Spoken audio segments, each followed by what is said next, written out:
Satyabhama Institute of Science and Technology, Chennai. Satyabhama Institute of Science and Technology, Chennai.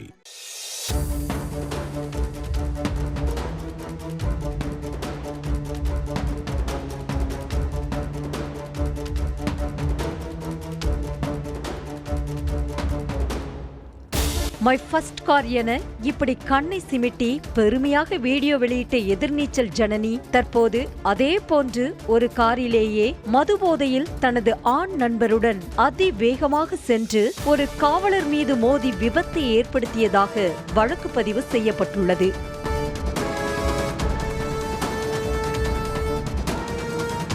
வீக்கெண்டில் Chennai ECR சாலையில் சமீப காலமாக drunk and drive விபத்துகள் பஞ்சமில்லாமல் நடக்கிறது. அதில் சில செலிபிரிட்டிகளும் மதுபோதையில் விபத்தை ஏற்படுத்தும் நிலையில் சன் டிவியில் ஒளிபரப்பாகும் எதிர்நீச்சல் சீரியல் நடிகை மதுமிதாவும் சிக்கியுள்ளார்.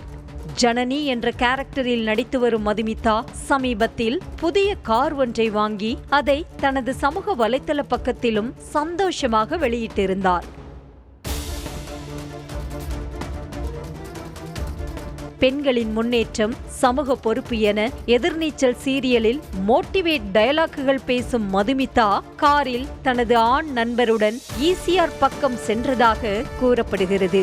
மீண்டும் திரும்பி வரும்போது சோழிங்கநல்லூர் அருகே ஒன்வேயில் வந்த மதுமிதா எதிரே பைக்கில் வந்த செம்மஞ்சேரி காவல் நிலைய குற்றப்பிரிவு காவலர் ரவிக்குமார் மீது மோதி உள்ளார். இதில் காயமடைந்த காவலர் ரவிக்குமார் மருத்துவமனையில் அனுமதிக்கப்பட்டு சிகிச்சை பெற்று வருவதாக கூறப்படுகிறது. இதுகுறித்து தகவல் அறிந்து அங்கு வந்த பள்ளிக்கரணை போக்குவரத்து புலனாய்வு பிரிவு போலீசார் மதுமிதா மீது 2 பிரிவுகளின் கீழ் வழக்கு பதிவு செய்துள்ளனர். இதையடுத்து சில மணி நேர விசாரணைக்கு பிறகு காவல் நிலைய பிணையில் மதுமிதா விடுவிக்கப்பட்டதாக தெரிகிறது.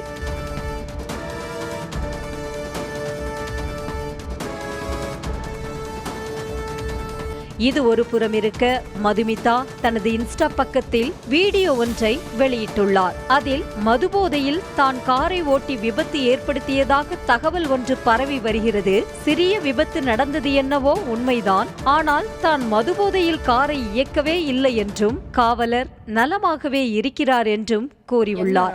நான் ட்ரங்க் அண்ட் டிரைவ் பண்ணி ஒரு போலீஸ்மேன் அடிச்சிருக்கேன். அந்த போலீஸ்மேனுக்கு தீவிரமான காயம் பட்டிருக்கேன்னு ஒரு நியூஸ் சர்க்குலேட் ஆகிட்டு இருக்கு. First of all, that is not the truth and I don't drink and yes, there was a minor accident. ஒரு மைனர் ஆக்சிடென்ட் நடந்தது and the policeman is all right. Policeman நல்லதா இருக்காங்க, நானும் நல்லதா இருக்கேன். இதனிடையே விபத்து குறித்து விளக்கம் கேட்பதற்காக காவலர் ரவிக்குமாரை தொடர்பு கொள்ள முயன்றபோது அவர் அழைப்பை ஏற்கவில்லை என்பது குறிப்பிடத்தக்கது. Satyabhama Institute of Science and Technology, Chennai. Satyabhama Institute of Science and Technology, Chennai. செய்திகளை உடனுக்குடனும் துல்லியமாகவும் தெரிந்து கொள்ள சப்ஸ்கிரைப் பண்ணுங்க.